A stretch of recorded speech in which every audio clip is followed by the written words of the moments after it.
주일을 맞이해서 주님께 모이신 여러분들 주님의 이름으로 축복하고 환영합니다. 오늘 모이신 것은 우리가 믿음으로 나온 것도 있지만 더 중요한 것은 우리 주님께서 우리를 불러주신 줄로 믿습니다. 주님께서 불러주셨기 때문에 여러분들 그 믿음이 클 때에 오늘 주님의 역사하심이 나타날 줄로 믿습니다. 부르심을 받은 성도라는 말씀의 제목으로 같이 말씀을 나눕니다. 사도 바울은 자기 삶 가운데서 하나님 나를 불러주셨다라는 그 믿음을 갖고 살았던 사람입니다. 하나님께서 나를 불러주셨다라는 그런 믿음을 갖고 사는 사람의 특징이 있어요. 그것은 바로 뭐냐면 첫 번째, 주님과 되게 친밀하다라는 것이에요. 오늘 여러분들 주님과 가까워지신 것 같아요? 멀어지신 것 같아요? 여러분 자녀도요, 이렇게 멀게 느껴지는 자녀가 있고 가깝게 느껴지는 자녀가 있어요. 근데 이 사도 바울은 주님과 정말 가깝게, 나는 주님의 부름을 받았어 우선 주님을 되게 가깝게 생각을 하더라는 것이에요. 창세기 39장 9절에 보면은 요셉이 나옵니다. 요셉이 그가 늘 항상 이제 어려움을 당했지만 항상 하나님을 가깝게 여겼어요. 그래서 이 주인의 아내가 유혹했을 때에 그가 뭐라고 얘기냐면은 이 집에는 나보다 큰 이가 없습니다. 주인이 나에게 고난을 많이 주셨습니다. 그런데 내게 금한 것은 당신인데, 여기서 보면 어때요? 이 큰 악을 내가 행하여 하나님께 죄를 지으리까? 여러분들 요셉의 마음에는 지금 이곳에 하나님이 보고 계시고 함께 하시기 때문에 내가 여기서 함부로 할 수가 없다라는 것이죠. 여러분들 하나님이 만약에 이곳에 안 계신다고 생각하면은 유혹에 넘어갈 법도 하잖아요. 젊은 혈기를 갖고 있고. 그런데 요셉은 아니에요. 여기 하나님 함께 계십니다. 이 집에서 보고 계시는데 내가 어떻게 하나님 앞에 죄 짓습니까?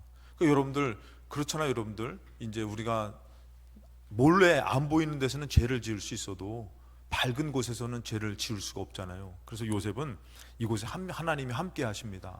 근데 여러분들 중요한 것은 바로 뭐냐면은 창세기 39장 21절에 억울함으로 감옥에 갔지만 요셉이 그 억울함 가운데서도 느껴지는 게 있는 것이에요. 그게 바로 뭐냐면은 21절에 여호와께서 요셉과 함께 하시고.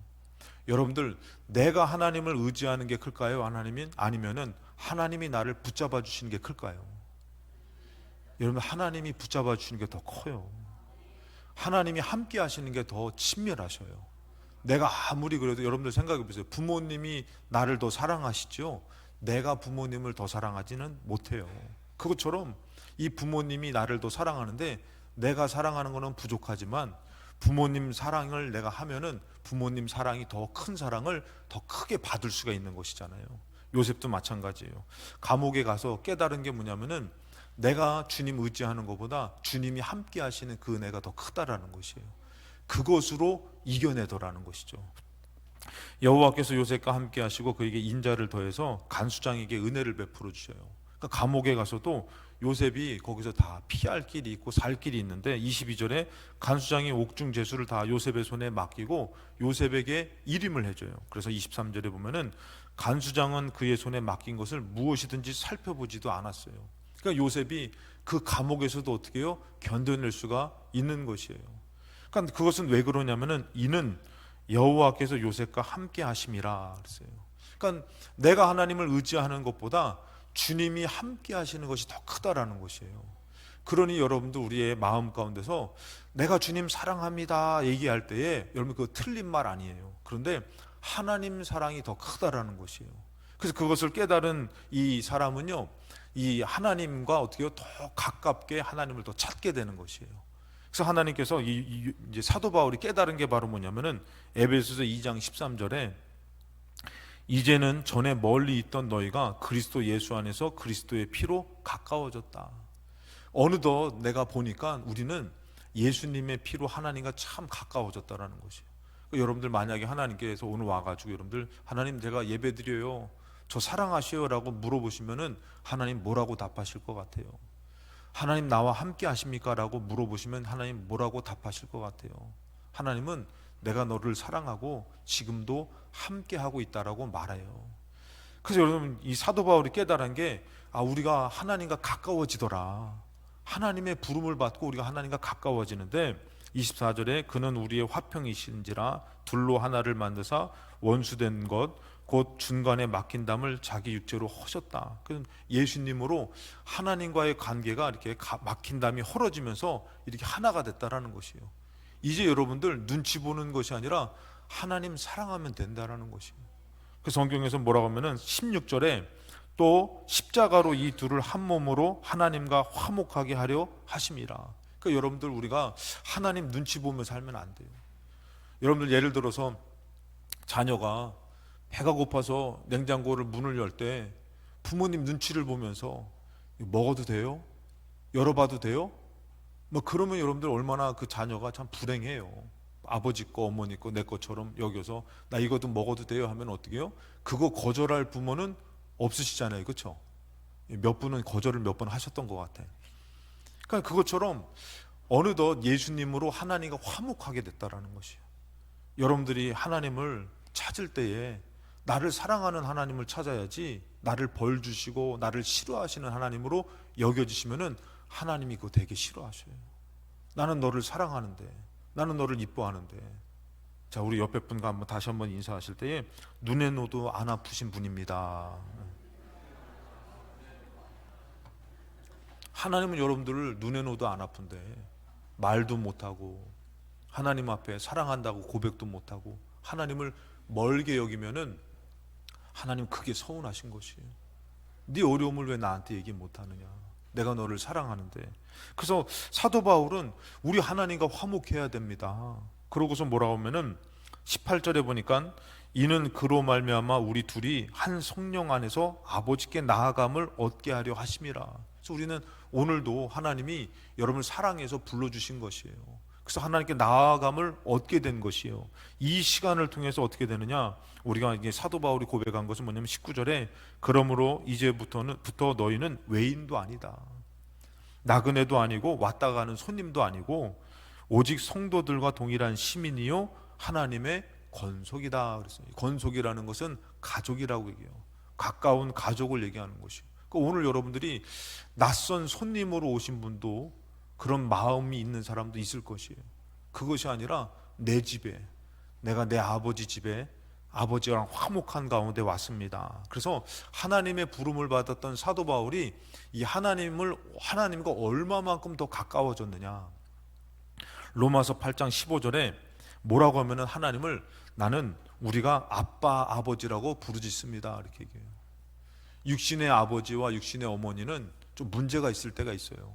때로는 서로가 오해가 되고 상처를 주고 상처를 받을 때도 있어요. 근데 이 영적인 하나님은 우리가 가까워져서 뭐라고 부를 정도까지 가까워졌냐면은 나는 하나님을 아빠 아버지라고 부르짖습니다.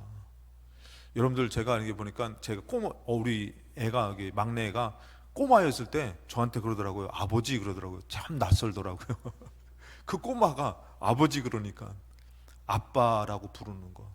오늘 나이가 많으신 분도 하나님을 아빠 아버지라고 부를 수 있을 정도로 가까워지시기 바랍니다.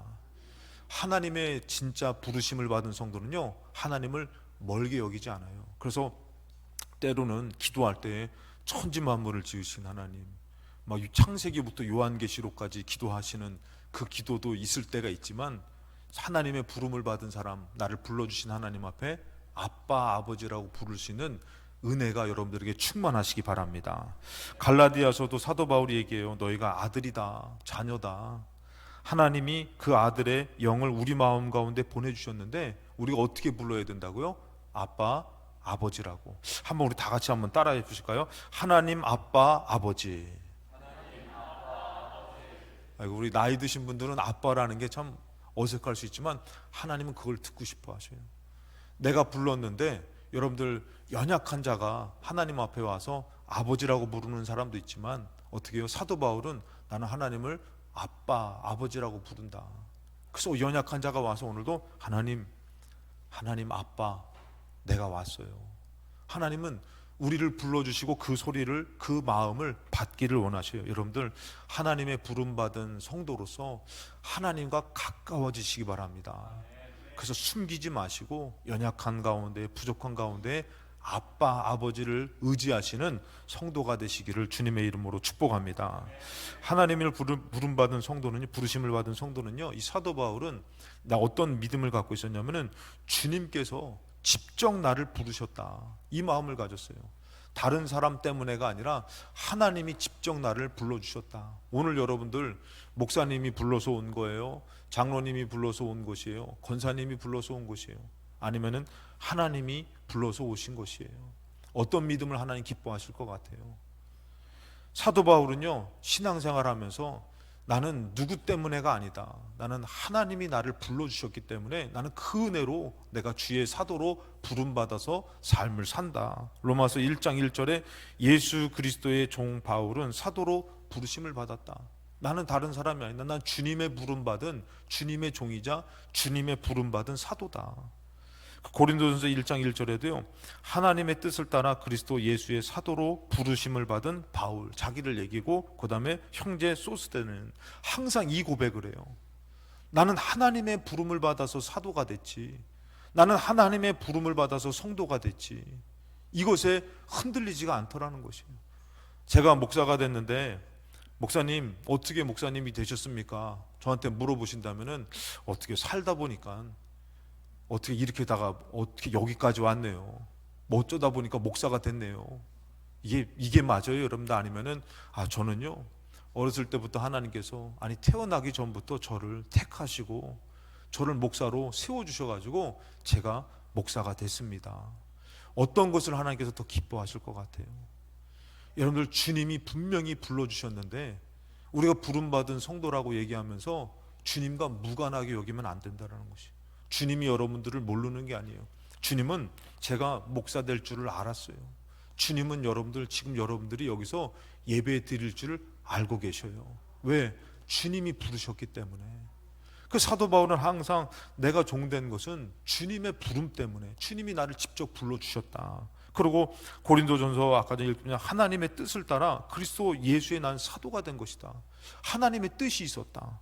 그러면서 2절에 얘기해요. 고린도에 있는 하나님의 교회 곧 그리스도 예수 안에서 거룩하여지고 성도라 부르심을 받은 자들과, 성도들도요 하나님이 불러주셨다라는 것이에요. 그러니까 우리 나린이도 어떡하다 보니까 엄마 때문에 교회 끌려 나온 게 아니라, 그렇지, 하나님이 나를 불러주셔서 나왔습니다. 그 나린이가 와서 하는 얘기가 있어요. 와서 교회 오니까 이 하나님이 꼭 필요한 말씀을 들려주시더라. 그랬지, 나린아, 그렇지? 그러니까 이게 제가 너무 은혜를 받는 것이에요. 저도 아니고 엄마도 아니고 하나님이 나린이에게 말씀해 주시더라는 것이에요. 오늘 여러분들, 제가 왜 이 친구를 얘기하냐면은 우리는 벌써 다 경험을 했잖아요. 여러분들도 하나님께서 사랑하셔서 말씀해 주시는 줄로 믿습니다. 하나님이 말씀해 주시는데 귀를 닫은 사람은 그 말씀이 무관하지만 귀를 연 사람은 오늘도 하나님 나에게 말씀해 주시더라. 그러면서 하나님의 직접 부름받고 하나님의 직접 사랑을 받는 사람은요, 어떤 어려움이 와도 흔들리지가 않은 것이에요. 근데 어쩌다 된 사람은 어떻게 해요? 힘들면은 포기하는 것이에요. 원망하는 것이죠. 그 사도 바울은 성도들도 하나님이 불러주신 것입니다. 나를 통해서 역사가 나타났지만, 사도 바울을 통해서 역사가 나타나지만 당신들 하나님이 부르신 성도입니다. 그리고 3절에도 뭐라고 하면은 하나님 우리 아버지와 주 예수 그리스도로부터, 다른 분이 아니라 하나님이 불러주셨기 때문에 하나님과 예수 그리스도로부터 은혜와 평강이 있기를 원합니다. 여러분들을 불러주셨기 때문에 오늘도 하나님께서 여러분들의 그 연약함 가운데에, 삶 가운데에 은혜와 평강을 부어주실 줄로 믿습니다. 할렐루야. 오늘도 주님은 역사하셔요, 여러분들. 그래서 예전에 제가 그런 간증했지만 어떤 분이 왔다가 보니까 주님을 막 사모하니까 자기의 그릇에 주님의 은혜가 이렇게 충만하게 담기더라는 것이에요. 근데 어떤 분들은 왔다가 하는데 보니까 빈 밥그릇만 딸그락딸그락 소리가 난다는 것이에요. 오늘 주님이 부르신 가운데는 충만하게, 풍성하게, 또 놀라운 역사로 채워짐이 있을 줄로 믿습니다. 그 사도 바울은 하나님의 부름을 받았기 때문에 뭐라고 고백하냐면은 사도행전 사도행전 20장 24절에 내가 달려갈 길과 주 예수께 받은 사명, 누구한테 받았냐면 난 주님께 받은 사명이다. 이 사명을 받았는데 이 사명을 받은 나는 이것을 위해서 나의 생명조차 조금도 귀한 것으로 여기지 않는다. 여러분들 주님께 받았으니 이게 얼마나 귀해요. 여러분들 솔직히 제가 목사지만 여러분들도 다 직분이 있으시잖아요. 성도라는 직분이 있고 집사라는 직분이 있고 권사라는 직분이 있고 장로라는 직분이 다 직분이 있잖아요. 저도 목사라는 직분이 있고 이것을 사람에게 받았다면은 별로 중요하지 않아요. 근데 하나님께서 나에게 이 직함을 주셨다. 이 직분을 주셨다. 그럼 어떻게 해요? 이것은 어떻게 보면 하나님이 주신 것이기 때문에 이거는 목숨보다도 더 귀한 것이에요. 그 어느 것보다도. 예수님 믿는 믿음도요, 주님이 나를 살려주시려고 주신 것인데 그 믿음이 귀한 사람은요, 너 예수님 부인하고 너 그러면 내가 살려줄게. 아니, 난 죽어도 예수님 믿는 믿음을 포기하지 못한다. 왜? 나는 주님께 받은 것이기 때문에. 그 주님께 받는 것은 상당히 중요해요. 그래서 사도 바울은 내가 주님께 받은 이 사명은 이것에 대해서는 나의 생명조차도 귀한 것으로 여기지 않는다. 그러니 여러분들 사도 바울이 주님께 받아가지고 주를 위해 사는데 그렇게 매맞고 그렇게 핍박받고 환난당해도요 전혀 흔들림이 없어요. 왜? 나는 주님께 받은 것을 지켜야 되기 때문에.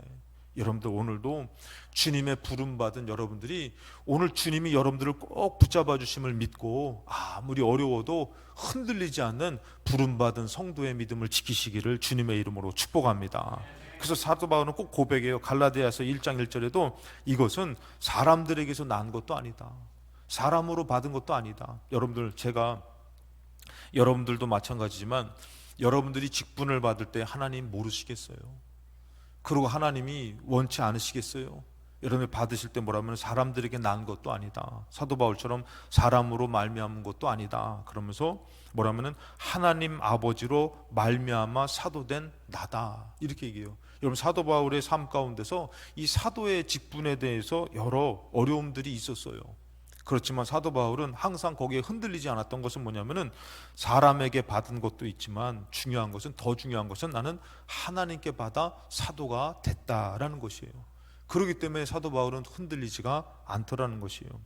부르심을 받은 성도는 마지막으로 어떤 삶을 사냐면은 믿음의 확신이 있는 사람이 부르심을 받은 성도예요. 여러분들, 여러분 믿음의 확신이 있으십니까? 오늘 이 예배 가운데 하나님이 건져주신 은혜가 있음을 믿으십니까? 그것에 확신이 없으면요 우리는 안 된다라는 것이에요. 사도 바울은 여러분들 3절에 보면은 이 예수님에 대해, 자기가 믿는 예수님에 대한 확신이 있어요. 어떤 사람이 예수님을 믿는다 그래요. 제가 이제 학교에 다니는 학생들을 보니까 예수님 믿는 친구들이 참 많이 있어요. 근데 이런 질문을 어떤 학교에서 물어봤어요. 동성연애를 인정하느냐라고 얘기했더니 그 친구가 교회 다니는 친구들이에요 다. 근데 그거에 대해서 잘 모르겠습니다. 확신이 없는 것이. 교회를 다니고 예수님을 믿는다고 얘기해요. 물어봐요. 동정녀에서 아기가 난 거를 믿습니까? 난 예수님을 믿지만 어떻게 처녀가 아기를 낳습니까? 나는 그거를 믿지 못하겠습니다. 여러분, 이것은 확신이 아니에요. 사도 바울은 예수님을 믿고선 내가 믿는 예수에 대한 확신이 있었어요. 누가 뭐라 그래도. 그 예전에 의사분이신데 아주 똑똑하신 분이에요. 근데 그분이 교회 와서 목사님한테 따진 것이에요. 아니, 어떻게 사람이, 처녀가 씨도 없는데 아기를 낳냐? 이 성경이 이거는 정말 엉뚱한 소리를 하더라. 그러면서 이분이 막 목사님을 막 공격하고 막 교회에서 시끄럽게 했던 것이에요. 그러면서도 교회를 안 빠지신 것이에요. 이분이 참 하나님의 역사라는 것은 몰라요. 그런데 그분이 1년 정도 지나고 나니까 이분이 말씀을 듣다가 어느 순간 말씀을 듣는데 머리로는 이해가 안 되는데 갑자기 자기에서 이상한 마음이 드는데 계속 말씀을 듣는데 눈물이 막 나오더라는 거예요. 그러면서 이분이 거기서 은혜를 받기 시작하는데 자기도 모르게, 그전에는 교회의 말씀과 목사님에 대한 것을 막 반대했던 사람인데 어느덧 영이 말씀을 듣기 시작하면서 깨닫게 했는데 눈물이 나오기 시작하면서 이 사람이 은혜를 받고 나서 그분이 어느 날인가 목사님한테 막 화를 내더라는 거예요. 목사님 왜 그러십니까 했더니 자기가 의사 그 모임에 가가지고 자기가 보니까 처녀가 아기를 낳을 수 있더라. 이거는 의학적으로 어떻게 보면 증명할 수 있는 길이 있대더라. 그러면서 자기가 은혜 받은 것을 갖고서 이제는 그것을 뛰어넘어서 가서 얘기했더니 자기 얘기를 그렇게 안 믿더라는 거예요. 그게 열받아가지고 목사님한테 와가지고 자기 신세한테 하는 거, 어떻게 이거를 안 믿을 수가 있냐고. 그래서 목사님이 당신이 그랬다라고. 은혜를 받고 깨달아지니까요, 왜 예수님이 그렇게 해야 되고, 왜 예수님이 죽어야 되고 죽음에서 부활을 보여주셔야 되고 왜 이렇게 사셨는지가 너무 와닿으니까 부인할 수가 없더라는 것이에요. 그 제가 늘 얘기하잖아요. 인류 역사에서 여러분들 죽었다가 부활해서 그 생명을 끝까지 보여주신 분은 예수 그리스도밖에 없다라는 것이에요. 그러니까 믿어도 확실한 것을 믿어야 되는데, 그 잘못된 윤회 사상이라든지 또 여러 가지 잘못된 것들을 우리는 그것을 마치 진리인 것처럼 믿고 진화됐다라는 건 아니에요, 여러분들. 그것처럼 우리 믿음의 성도들이 예수님에 대한 확신, 또 내가 믿는 믿음에 대한 확신이 없어버리면은 그는 부르심을 받은 성도가 아니라는 것이에요. 마치 믿음이 있는 것 같지만 그는 흔들려요. 근데 사도 바울은요, 이것에 대해서 확신이 있으니까 뭐라면은 그의 아들에 관해서 말하면 육시로는 다윗의 혈통이셨다. 그리고 4절에 선결의 영으로는 죽은 자들 가운데서 부활하사 능력으로 하나님의 아들로 선포되셨다. 여러분들 생각을 해보세요.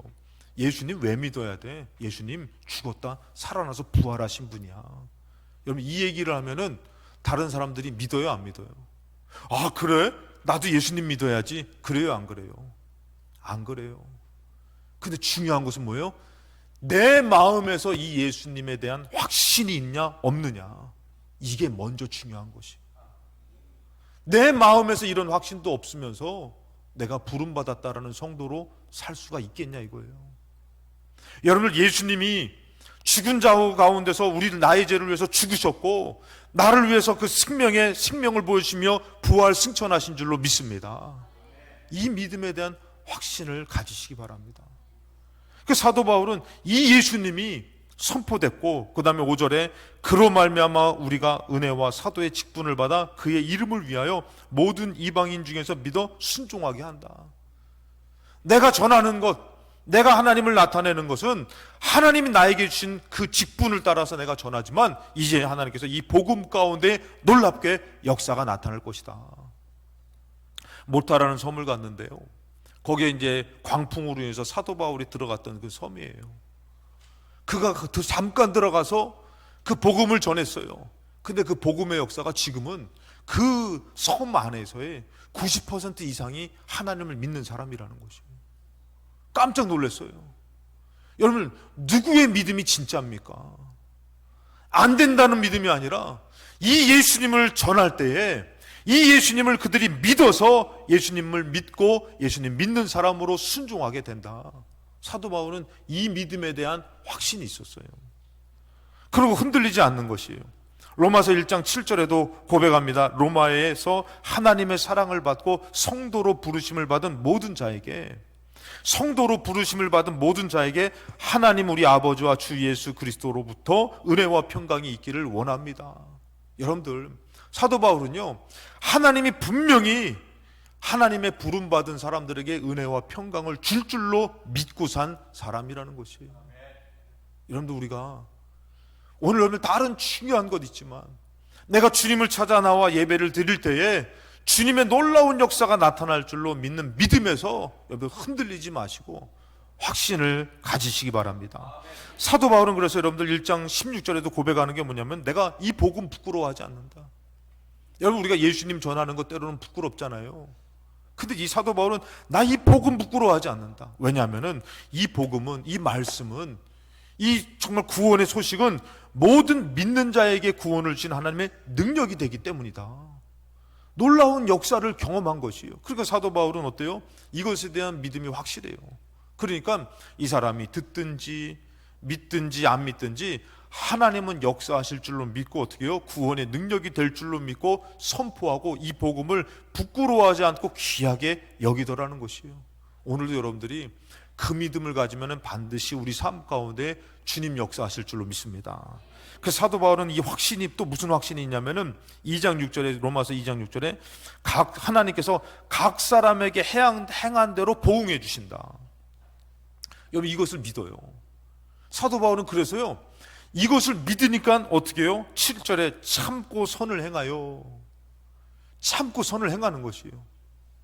여러분 아까 전에 요셉도 얘기했지만 요셉이 믿음의 확신이 있으니까 어떻게 해요? 유혹을 뿌리치고 오히려 누명 써서 어려움 당해서 감옥 가는 게 낫지. 내가 하나님에 대한 확신이 있는데 하나님은 내가 어떻게 하는지를 보시고선 어떻게 해요? 보응해 주신다. 역사해 주신다. 그래서 내가 참고 선을 행하면은 하나님이 영생으로 역사하신다. 그러니까 이 위협 가운데서 고통 가운데서 믿음을 포기할 수가 없어요. 왜? 하나님이 내가 이것을 확신 있고 믿는 그대로 역사하시기 때문에. 그리고 또 8절에 보니까 오직 당을 지어 진리를 따르지 아니하는 불의를 따르는 자에게는 진노와 분노로 역사하실 것이다. 그 사도 바울은요 자기가 그냥 요렇게 해서 인간적으로 당을 짓고 또 9절에 보면은 악을 행하는 각 사람의 영에는 우리는 때로는 남을 속이고 악을 행해가지고 내가 조금 유익된다면 내가 조금 잘 된다면 얼마든지 거짓말을 할 수가 있고 남을 속일 수가 있잖아요. 근데 사도 바울은 확신이 뭐냐면은 악을 행하는 각 사람의 영에는 환난과 곤고가 있다라는 것을 알아요. 그러니까 이런 믿음의 확신이 있으니까 어떻게 해요? 그렇게 살 수가 없는 것이에요. 그리고 어떻게 살아야 되는 것이요? 10절에 선을 행하는 각 사람에게는 선을 행하는 각 사람에게. 그러니까 하나님이 이것을 기뻐하니까 나는 주님의 부름받은 사람으로서 내가 하나님이 원치 않는 것을 하는 것이 아니라 하나님이 원하는 일을 하고 사는 것이에요. 그러니까 여러분 다윗이요 그 어려움 가운데 도망가는데 사울의 정말 사울이 들어온 것이에요. 정말 이거는 너무 쉬운 것이에요. 죽여버리고 내가 자유를 얻을 수 있는 좋은 기회예요. 근데 이제 다윗은 어때요? 하나님이 원치 않으니까 이제 사울을 죽이지 않습니다. 차라리 내가 고난당하면 고난당했지 내가 힘들면 힘들었지 나는 하나님이 원치 않는 일을 하지 않겠다. 그래서 그것을 안 해요. 여러분 그런 확신이 있으십니까? 나의 믿음의 삶에 하나님이 반드시 갚아주신다. 하나님이 역사하신다. 그러면서 중요한 얘기를 합니다. 11절에 보니까 이 말을 해요. 이는 하나님께서 외모로 사람을 취하지 아니하심이라. 여러분 이게 왜 중요한 말씀이냐면요 사도 바울은 겉의 모습만 중요한 것이 아니라 하나님은 중심을 보신다라는 것이에요.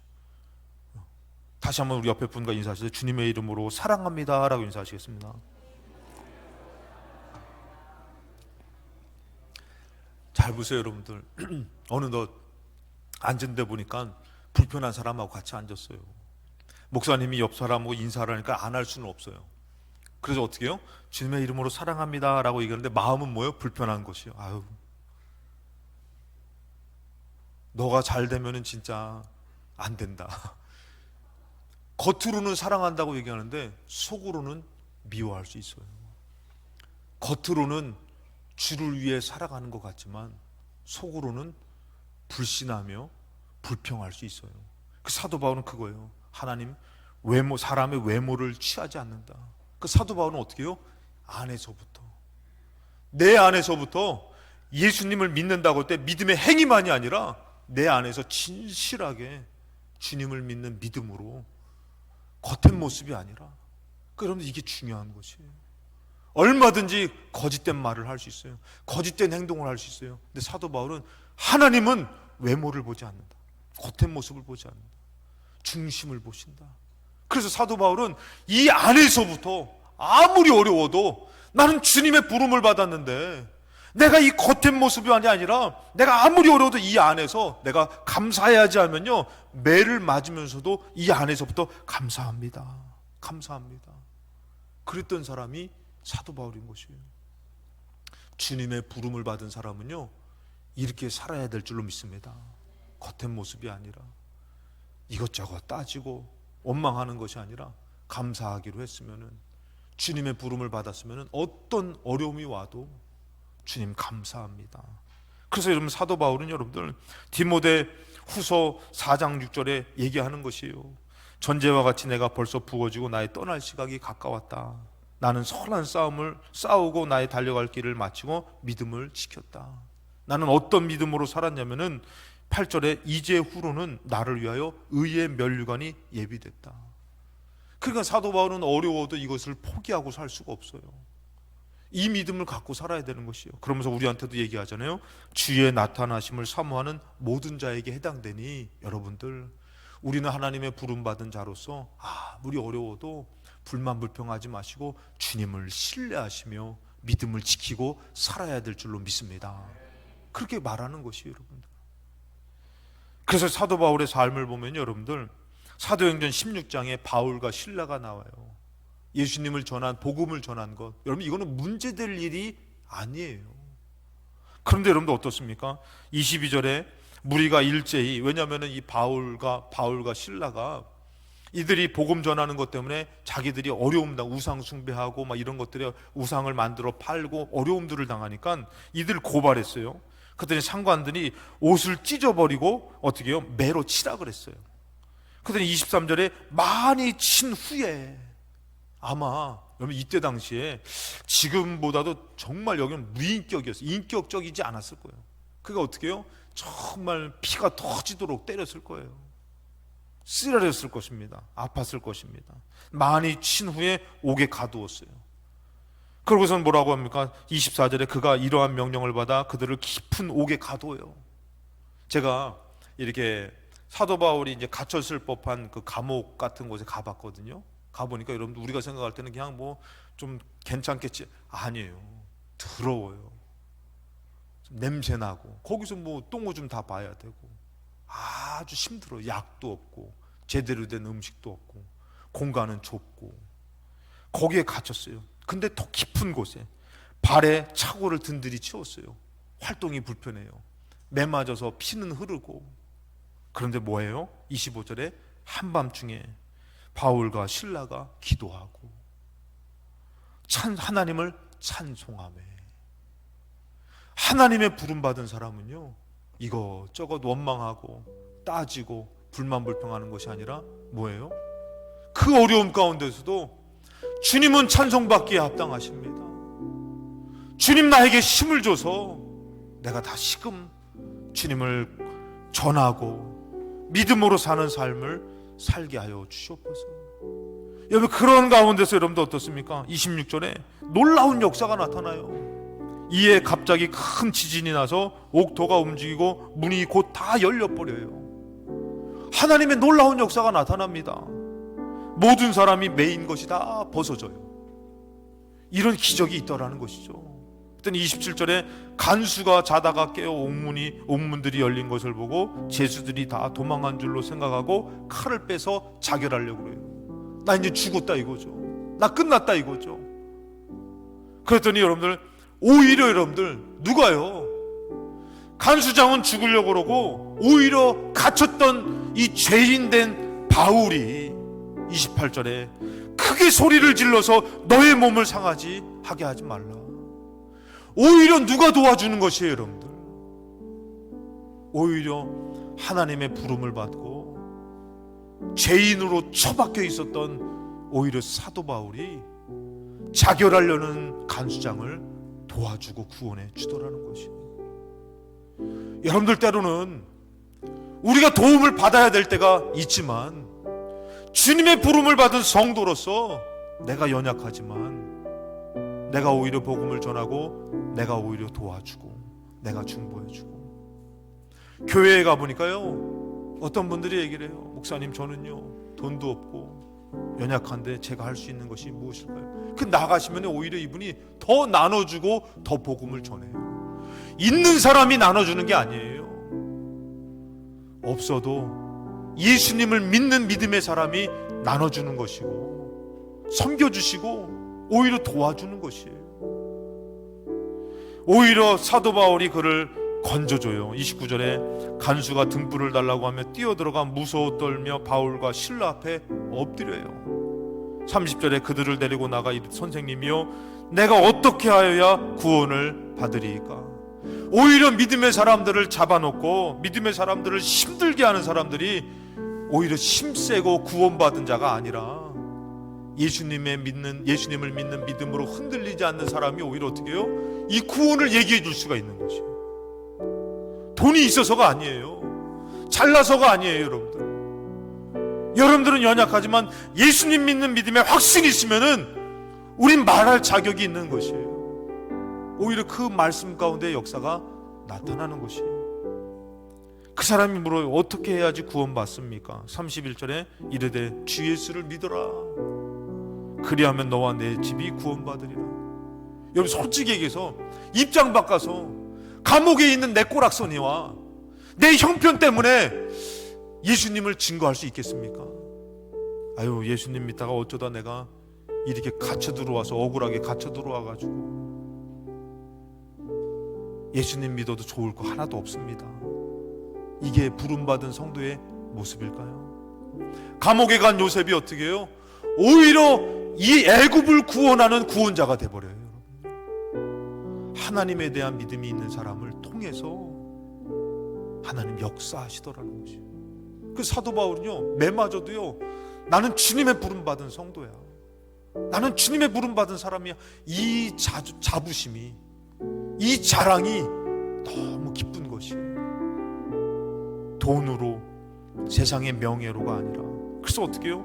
이는 이게 너무 기쁘니까 여러분들 매맞아가지고요 여기 피딱지가 있고 너무 쓰라리고 아프고 뭔 힘이 있겠어요. 그런데도 뭐라고요? 그 사람한테 예수님을 믿으세요. 그리하면 당신의 집이 구원을 받습니다.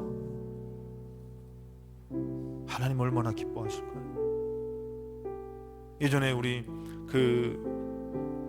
간증하시던 분 어머니가 정말 예수님으로 살았던 거예요. 그러다 끝에서 암에 걸리신 것이에요. 그래서 암병동으로 들어가시면서 기뻐하더라는 거예요. 왜 기뻐하십니까? 야, 저기는 아무나 들어가서 복음 전하는 곳이 아니야. 내가 걸리니까 나는 자유스럽게 들어갈 수 있지 않느냐. 난 들어가서 예수님을 전하겠다. 여러분들 믿음의 확신이에요. 형편을 보는 것이 아니라 여러분들 예수님 믿으세요. 예수님 믿고 천국 가셔야 됩니다. 오히려 그것을 자랑 삼고 기뻐하고, 이 사람이 누구예요? 하나님의 부름을 받은 성도라는 것이. 여러분 하나님께 받은 사명 있어야 될 줄로 믿습니다. 사도 바울은 어떻게 오히려 34절에 그들을 데리고 자기 집에 올라가서 음식 차려주고 그와 온 집안이 하나님을 믿음으로 크게 기뻐하는 것이. 여러분 이것은요 사람의 생각으로는 안 되는 것이에요. 놀라운 복음의 역사가 있습니다. 믿음의 역사가 있습니다. 근데 여러분 이 사도 바울에게 있어서 이 부분을 좀 한번 얘기하고 마칠 텐데, 가장 중요한 사건이 있었어요. 사도 바울이 이렇게 될 수 있었던 가장 중요한 사건, 그것은 바로 뭐냐면은 그 사건 중에 하나가 바로 뭐냐면 사도행전 5장 7장 54절이에요. 사도 바울 생애에서 잊을 수 없었던 사건은 바로 뭐냐면은 스데반이라는 이해할 수 없었던 사람이었어요. 이 스데반은 성령 충만해서 하나님의 말씀을 증거했던 사람인데 많은 사람들은 그의 소리를 듣기 싫어했어요. 그래서 54절에 그들이 스데반의 말을 듣고 마음에 찔려 그를 향해서 이를 갈아요. 그랬더니 55절에 스데반이 성령 충만해서 하늘을 우러러 주목하였는데 하나님의 영광과 및 예수께서 하나님 우편에 서신 것을 보게 됩니다. 듣고만 있었던 것, 알고만 있었던 것을 끝까지 믿음을 지켰더니요 이가 하늘문이 열려지고 하나님의 보좌와 거기 우편에 계신 예수님을 보게 돼요. 그리고 스데반이 뭐라고 얘기하면은 56절에 이렇게 얘기해요. 말하되, 그 많은 사람들 앞에서 얘기하는 것이요, 보라 하늘이 열리고 인자가 하나님 우편에 서신 것을 보노라. 내가 믿었던 하나님이 진짜 계신다. 내가 전파했던 그 예수님이 그분의 보좌 우편에 계시더라. 이 얘기를 해요. 근데 어떤 역사가 나타납니까? 57절에 그들이 큰 소리를 지르며 길을 막고 일제히 달려 들어갑니다. 그를 죽이려고. 그리고 여러분 옛날에는 이때 당시에는 그를 죽일 때에 여기에 증인된 사람, 대표되는 사람한테 증거 삼아가지고 그를 죽일 수 있는 증인을 삼아서 죽여버려요. 마치 인민재판하듯이. 그럴 때 여러분들 거기에 보니까 어떻게 해요? 달려들면서 58절에 성 밖으로 내치고 돌로 칠세 증인들이 옷을 벗어서 사울이라는 청년의 발 앞에 둬요. 사울이 그 현장에 있었던 것이에요.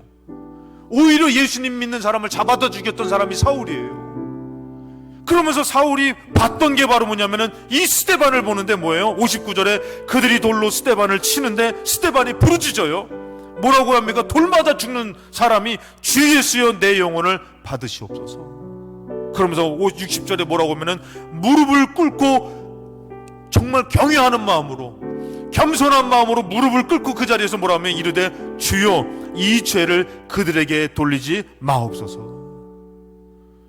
여러분들, 사도 바울이 평생 잊지 못하는 게 이거예요. 만약에 이때 스데반이 죽으면서 주여 제가 무슨 죄를 져서 죽습니까? 저놈들을 기억해 주시옵소서 하면은 아마 사도 바울은 택함을 받지 못했을 것이에요. 근데 죽어가면서도요, 믿음의 확신으로 이 세계를 보면서 오히려 자기를 죽이는 사람들한테 이 죄를 저들에게 돌리지 마옵소서. 그러면서 사도 바울이 평생 잊을 수 없는 이것을 목격하고 나서 사도 바울이 어떤 삶을 사는 것이요? 자기도 그와 같은 삶을 사는 것이에요. 하나님이 나를 불러주셨다. 그러면서 나도 스데반같이, 여러분 잊지 못하지 않겠어요? 그 현장에서 끝까지 믿음을 지키는 그를 보고.